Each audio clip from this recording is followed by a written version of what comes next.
சக்தி சமையலில் இன்றைக்கி நம்ம செய்ய போகிறது சென்னாவீர மீன் குழம்பு தான்.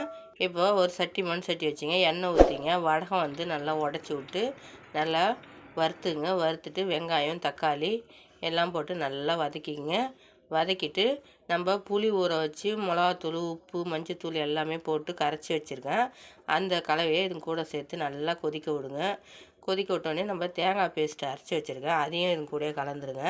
இப்போ 2 துண்டு போல் மாங்காய் இதுக்குள்ளே சேர்த்துக்கலாம். சேர்த்து ஒரு கொதி வந்த உடனே நம்ம கழுவி சுத்தம் பண்ணி வச்ச மீனை சேர்த்து இறக்குனா சூப்பரான சுவையான சென்னாவர மீன் குழம்பு ரெடி ஆகிடும். ஒரு இதுமாதிரி ட்ரை பண்ணி சாப்பிட்டு பாருங்கள், டேஸ்ட்டு சூப்பராக இருக்கும். கமெண்ட் பண்ணுங்கள், சப்ஸ்கிரைப் பண்ணுங்கள், பக்கத்தில் உள்ள பெல் ஐக்கானையும் டச் பண்ணுங்கள். அவ்வளோதான்.